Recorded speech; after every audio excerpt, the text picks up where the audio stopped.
What's going on, world? It's your boy Gemini Brown here, back with another episode of Nalo Kicking Knowledge, coming to you live from sunny Orlando, Florida. Shout out to everyone in Florida. Secondly, happy birthday to me, your boy Gemini Brown, and all my other 618 Geminis out there. Okay, I'm here taking a little vacay with the fam. You know, I got my Mickey Mouse Disney uh, gang stuff going. This has been an amazing time. Well, I just want to drop a little knowledge on y'all. And we're starting off today with a new moon in the sign of Gemini. Okay. And this is really easy to read, guys. So, the first thing I really want you guys to, one of your intentions everyone should set for this particular new moon. Gemini deals with our mental abilities, our ability to process and understand various perspectives on information that we're gathering. With that, that gives way to your thoughts and your thought forms. So right before this new moon, Mercury made a square with Saturn and has since pulled away from it. But that was a, a good marker to observe your thinking and make ways to change your thinking. So I want everyone to focus on this cycle, improving the quality of their thoughts. Train yourself to see things from a better perspective or even just multiple perspectives. Let's say you're a fixed dominant person, you'll need to tap into this mutable influence, okay? So we want to improve our thought quality. We got to really believe that we can obtain the things that we want. I believe what's also key here is Jupiter, who's now sextiling Saturn, which is opening up the gates of manifestation. It's just really how you apply the energy. Jupiter sextile Saturn is essentially telling you to walk your walk, talk your talk, and walk your walk. And I gotta tell y'all, I really live by this. So I'm gonna elaborate on other thoughts in a few, right? But this Jupiter Saturn thing, in simple sense, says talk the talk, but back it up with actions. Make sure you're walking that as well. It wants you to live your life in an expansive manner that honors your spirit or the things, the unconscious impulses stemming from your soul. It wants you to break the habits that need to be broken. Okay, it's giving you the opportunity to do so. And I'll just reiterate this. I probably said this in the past, but if you're someone out there with an overdue habit, this can be this varies. This can be an actual habit, like say someone wants to, kick a habit like smoking, drinking, eating junk food. That's that. But these are also habits in terms of your interactions with others, right? There may be people who want to be more social, but you don't initiate enough. This aspect is telling you become conscious of this and work that into your value system. Understand the the power of the qualities or the importance of the qualities that you're missing in order to manifest or bring your dreams closer to you. Another thing this can deal with uh, is just like reciprocity, and it's something that I'm gonna expand on. But I just want to let y'all know, like Pisces is a karmic sign, Saturn is a karmic planet. I say that to say this: there's a certain type of person out there that doesn't want to believe in the full ranges of karma. Certain spiritual paths will take you down a road in which you think I can do whatever I want. To some extent, you can, but when you understand natural law, for every cause there is an effect. This pertains to Jupiter, Saturn, and getting the most out of this energy. Live righteously. Live righteously. That doesn't mean being perfect. It means leading with good intentions and at bare minimum being conscious of reciprocating the energy in which you want to receive.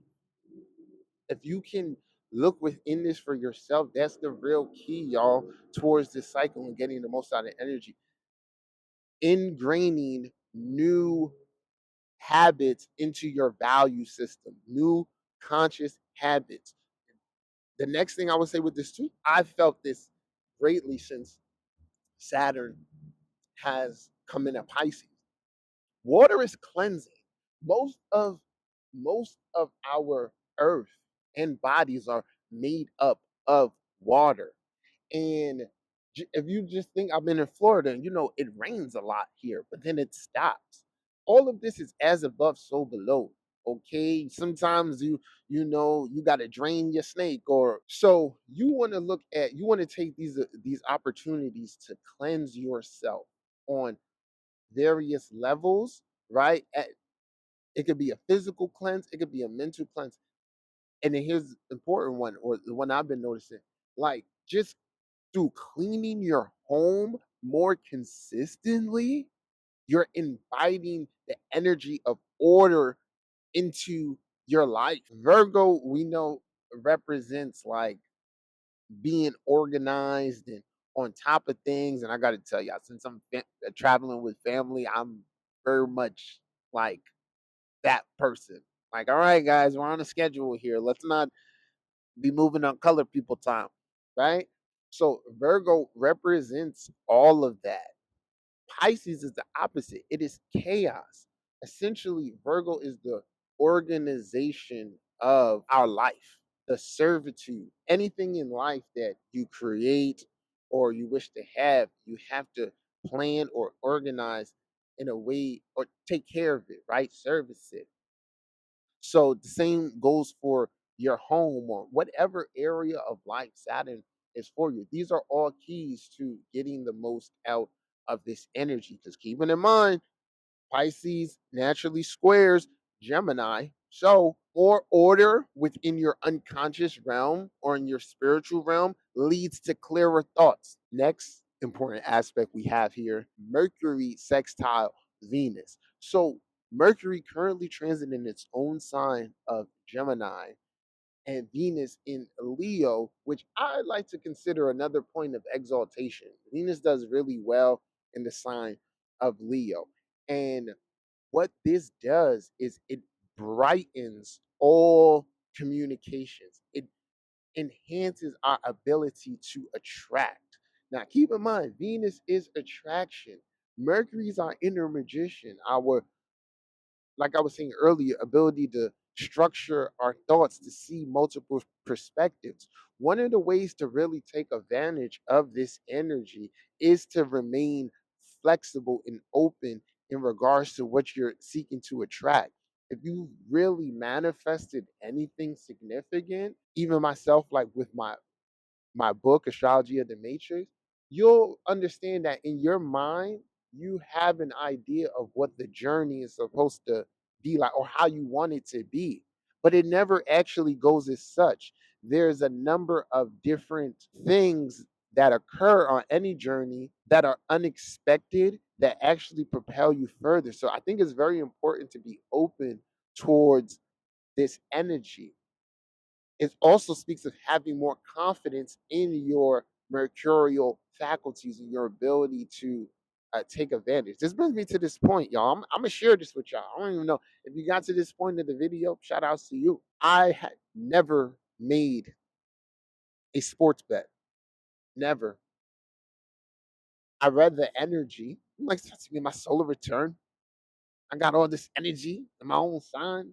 And there's a number of factors, but long story short, y'all, I made my first sports bet and I won. Now, that is a product of me, I feel, being connected to my own chart and the transits that enabled me to make that choice. Now, if you leave it to someone else, they might say, "Oh no, I wouldn't do that during a new moon or right at the end of one."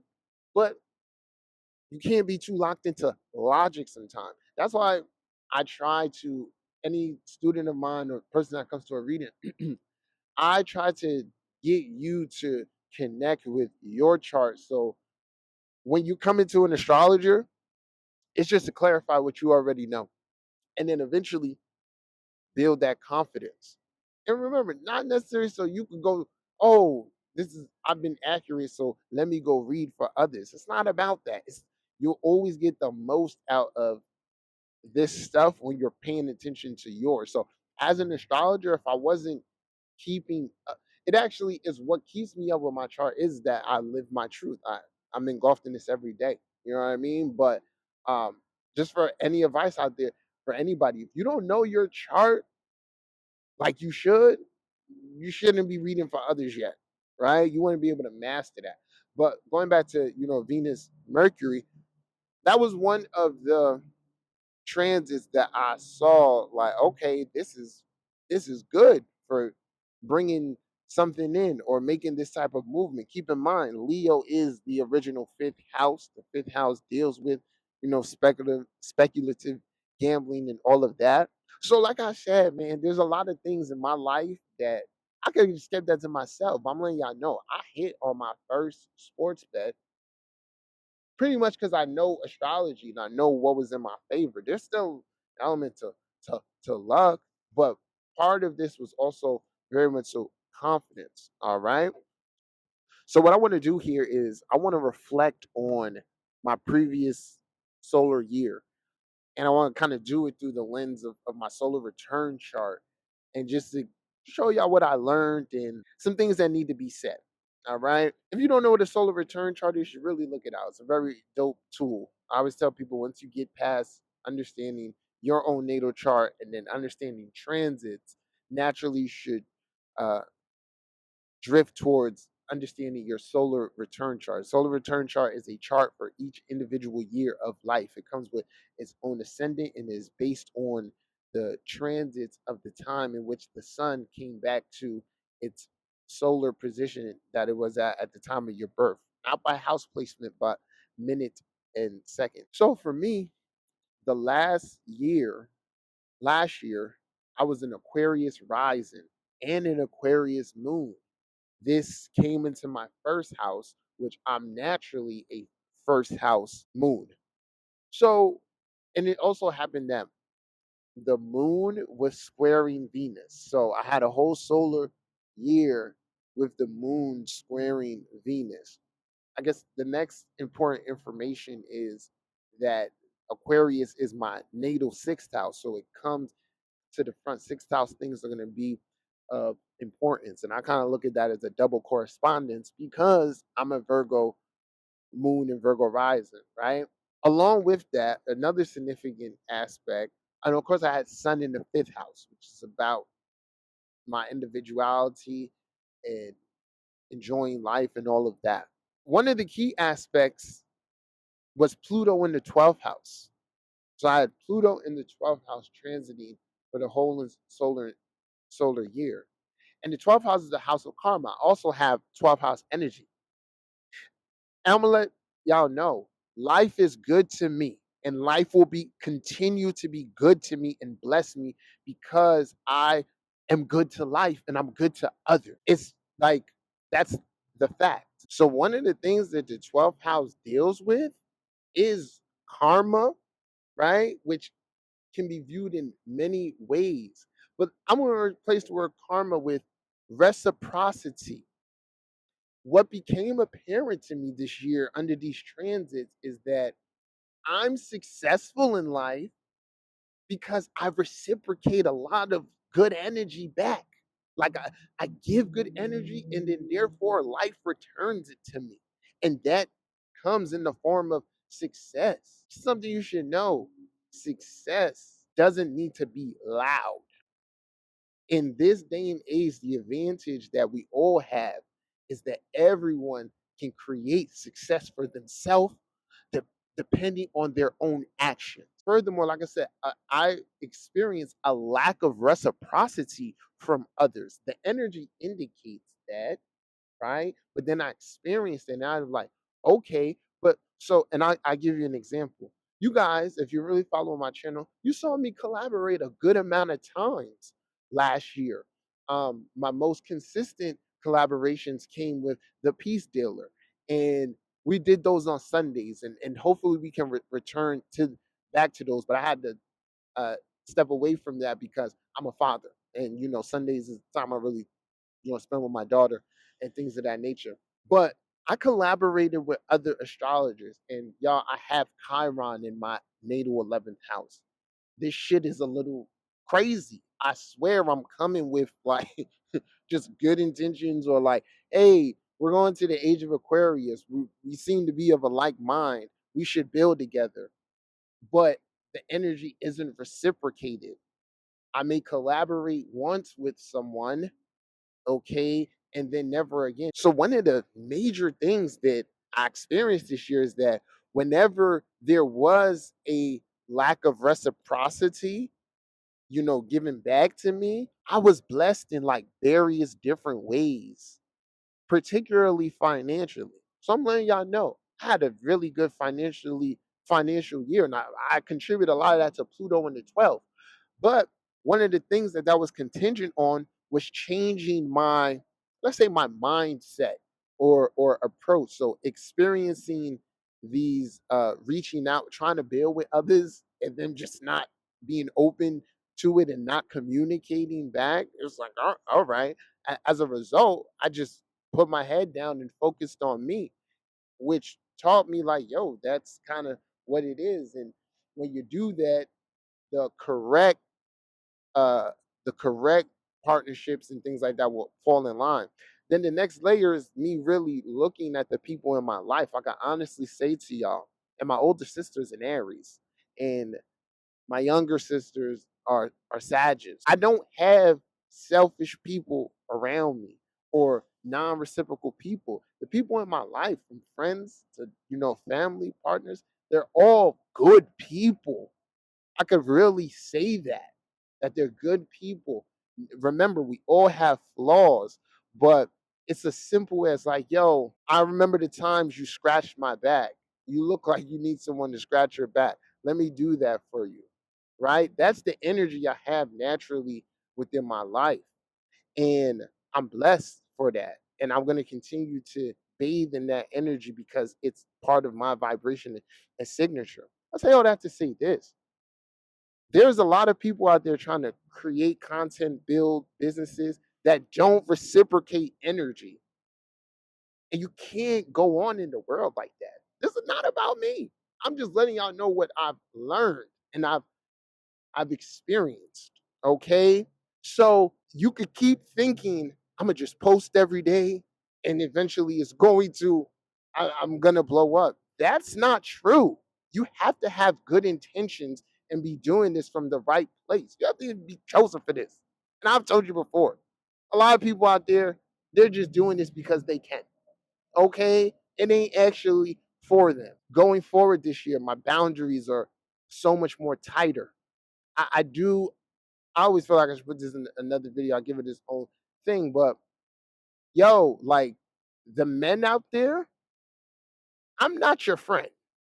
Unless you really taken classes, been in my astrology classes where I'm building with you over months, uh, or you've had like you come like I've had multiple sessions with you. I'm not your friend. Like I don't know you. So I'm speaking to the men. The men, I've experienced this. Men are not respecting my boundaries. They want to come and emotionally dump on me astrologically like I'm not an astrologer. Book a reading, bro. Book a consultation. I'm a professional. GeminiBrown.com. Ladies, y'all don't do this. Y'all don't. So I'm not even addressing y'all. I'm literally addressing the men. And then I've made a video before. I have a Patreon, which is building the core community. If you want my time, you want my energy, at least support me in that way. I'll never be this person that just like is negative or like, I don't know. It's just certain ways I'm not geared towards being. My energy is good. So I'm gonna use my words, and I've said it. Man, I'm not your friend. I'm not your friends unless there's actually been time for us to build. So if you need my energy or my services, GeminiBrown.com. Okay. So, like I said, going forward, my boundaries are tighter. I, the Aquarius moon part, I've detached from my love of others as much as it was before. It's in a proper place. There's no loss of it, but I'm no longer doing too much for others, or yeah, I would just be here and I'll be open and keep shining my own personal light, because that's the best thing I can control, right? So if you take anything away from this, y'all, pay attention to your transits, right? Really observe the energy playing out in your life and make the necessary changes to flow with it. Because with every planet, it's a lesson. This is the correspondence part. There's a lesson that needs to correspond or be learned in order to get to the next level. So I'm feeling very confident about that. All right.